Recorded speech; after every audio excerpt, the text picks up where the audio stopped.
يا صديقي، حنا الآن في عام 1447. ارجع معي في التاريخ للوراء، حيث الإرث، حيث الأخلاق الحميدة لدى الأمة العربية، إلين نصل إلى زمن 113. من كان أمير المؤمنين في ذلك الزمان؟ كان هشام بن عبد الملك، لأنه استلم الدولة الأموية من سنة 105 وصولا إلى سنة 125، ومكث ملكا على الدولة الأموية 20 سنة. في تلك الفترة وفي تلك السنة تحديدا، في سنة 113 ولد يعقوب ابن إبراهيم ابن حبيب البجلي الأنصاري. هذا الإنسان لم يكن مروره عبر التاريخ مرورا عاديا أبدا. وش قصته وش سالفته؟ يعقوب هذا لما نشأ وهو طفل صغير جدا توفي أباه ومات الشايب، ولم يبقى إلا يعقوب عند أمه، وكان إنسانا معدما فقيرا ما معه دراهم أبدا. فيمصر عمره 6 سنين 7 سنين، يروح ويعطي ويزين الماعون ذا ويزين المواعين ذي، يعني اسمه يتحرك. قد عمره 6 سنين 7 سنين أخذته أمه وذهبت به إلى القصار. وش معنى القصار؟ اللي مثل ما تقول في زمننا ذا مغسلة الملابس، اللي يغسل الثياب ويعيد لها تبييضها وبياضها الناصع وكذا.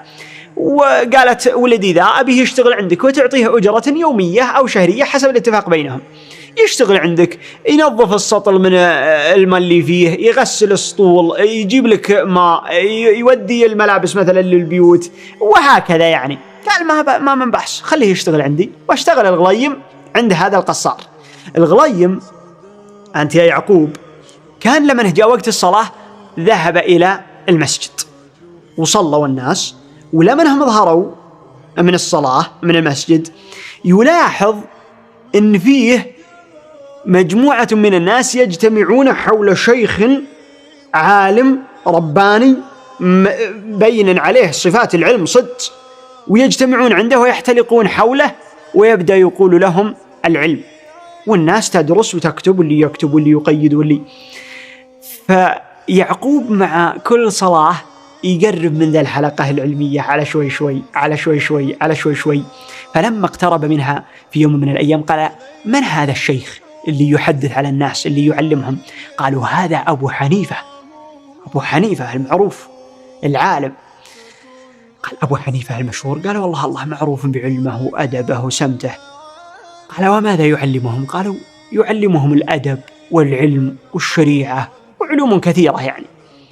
فكان يجلس 5 دقائق ثم يقوم ويمشي، ويجلس 10 دقائق اليوم الثاني يقوم يمشي، يجلس اليوم الثالث ربع ساعة، فيستلذ لحديث أبو حنيفة أكثر وأكثر. والمعلومات اللي هو يقولها معلومات جميلة ويفهمها. أنت يا يعقوب بن إبراهيم هذا يفهمها أيما فهم، ويستمتع وتنفتح نفسه لهذا العلم كثيرا، ولكن يسرع بالعودة إلى القصار. ولكن مع شغفه الكثير جدا بالعلم صار يجلس عند أبو حنيفة ولا يعمل عند القصار. ففي مرة من المرات جاءت أم يعقوب الغليم تشيك على ولدها وكيف هو مشتغل، هل هو مرضي الرجال ده اللي هو يشتغل عنده ولا ما هم مرضيه. وجات عنده قالت: عسى ولدي شغله عندك زين. قال: ولد ما هو بيشتغل عندي. قالت: كيف ما يشتغل عندك؟ أنا منزلته عندك متفقة أنا وياك. قال: قد اتفقنا على أن يعمل عندي وليس على أن يتعلم عند أبو حنيفة. قالت: وأين هو الآن؟ قال: إنه في المسجد. انطلقت دخلت فوجدت أن الرجال محتلقين والناس والأطفال وكذا، من ضمنهم ولادها، فسحبت ابنها من بينهم والناس يشاهدون وأبو حنيفة ساكت ما قال شيء. ثم مضت به وقالت: ما جئت بك لتتعلم عند هذا، وإنما جئت بك تخدم عند القصار علشان تجيب لنا دراهم ونعيش. فأعادته إلى القصار وقالت: خليه يشتغل عندك، وإذا راح يمين ولا يسار علمني. ولما جاء اليوم الثاني ذهبت هي إلى القصار تشيك فلم تجد الغلام. قالت: أين هو؟ قال: إنه عند أبو حنيفة. فذهبت إليه ثم أخذته والناس تشاهد وهو يصيح ويقول: أريد العلم أريد العلم، وهي تقول: أخدم وكد علينا بالدراهم وخلنا نعيش مع الناس. وجهة نظر طبيعية واضحة، والناس ما عندهم دراهم في ذيك الفترة، وخصوصا يعني تتكلم عن عائلة يعقوب ما عندهم شيء، فطبيعي أنهم يطمحون إلى أن ابنهم يعني يشتغل ويجيب لهم دراهم. فالشاهد يا طويل العمر أن اليوم الثالث جاءت أيضا وشيكت فلم تجد ابنها عند القصار، فغضبت ثم انطلقت إلى أبو حنيفة وقالت: أنت الذي أفسدت علي ابني، وأصبحت تجعله يأتي إلى هنا ولا يذهب إلى القصار ويشتغل عنده. فنظر إليها أبو حنيفة وقال: مري يا رعناء. مري يا رعناء يعني اذهبي يا رعناء. وش معنى رعناء؟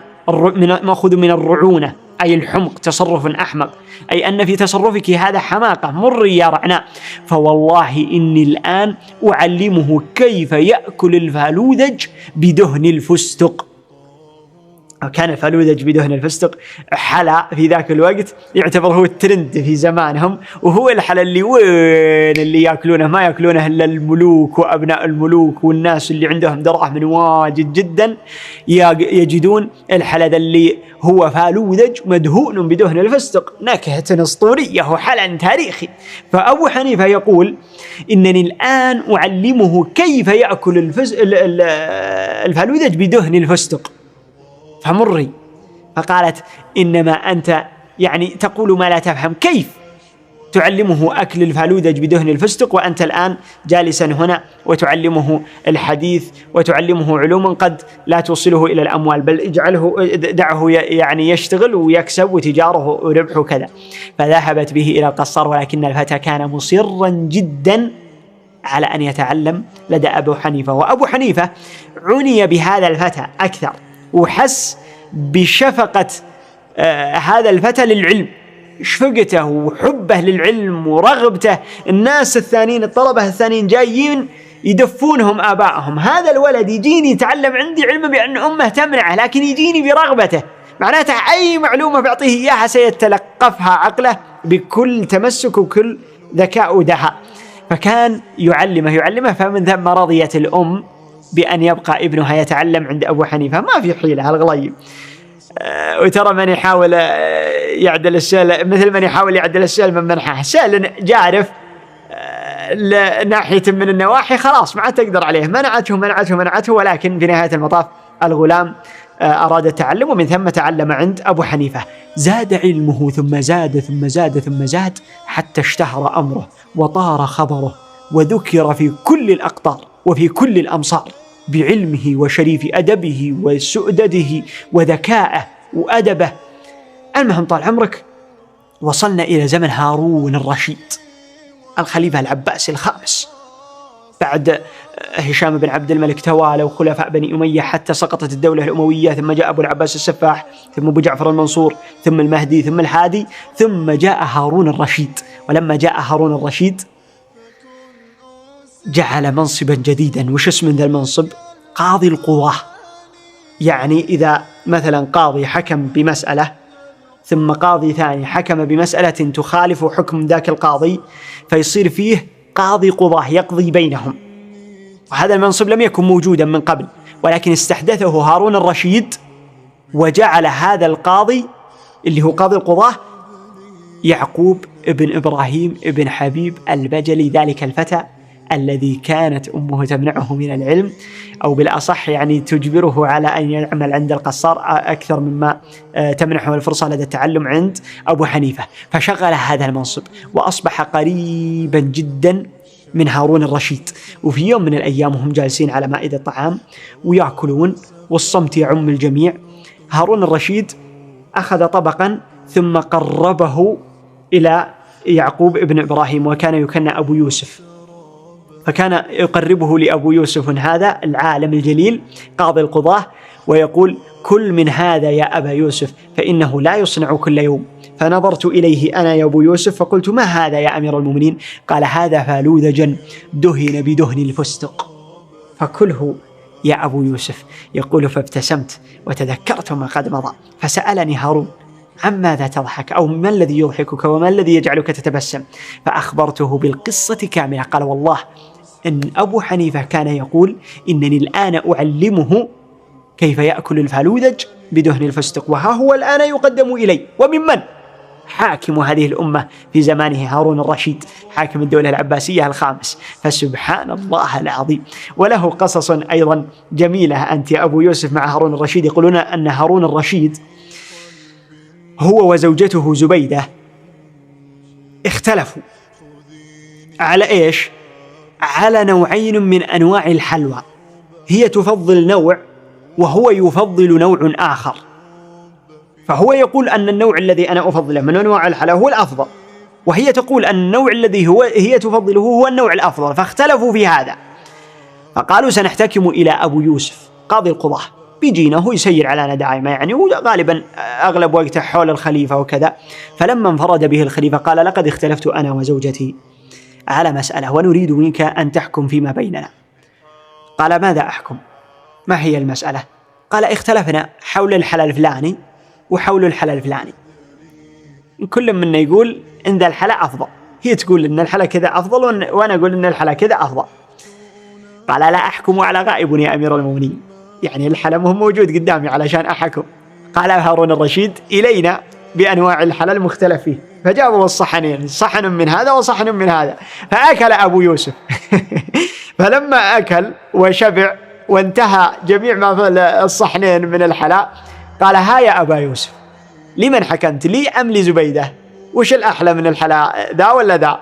قال اصطلح الخصمان، يعني كلها جميلة، يعني اصطلح الخصمين فما يوجد قضية.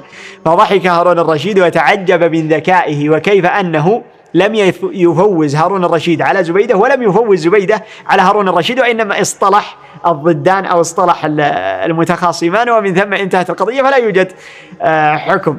ومن ثم أمر له ب1000 دينار كهدية. فعلمت زبيدة بما فعل أبو يوسف يعقوب بن إبراهيم البجلي، وأنه أيضا هو صاحب معروف عليها، فلم يفضل هارون عليها وإنما حفظ لها وجهة نظرها وكذا، فأمرت له ب1000 دينار إلا دينارا واحدا، بمعنى 999 دينار، وذلك احتراما لزوجها هارون الرشيد ولأمير المؤمنين، إذ لا تريد أن تتقدم عليه أو لا تساويه، وهي تريد أن تكرم هذا القاضي، فأمرت له ب999 دينار احتراما لهارون الرشيد في موقف أدبي من زبيدة، وهذا لا يستغرب من هذه المرأة العظيمة. هذا هو قاضي القضاة، وهذه هي بداياته، وهذا هو المكان الذي وصل إليه بجده واجتهاده وعمله ونبله وذكائه ونيته الطيبة. هذه هي قصته يا أصدقائي.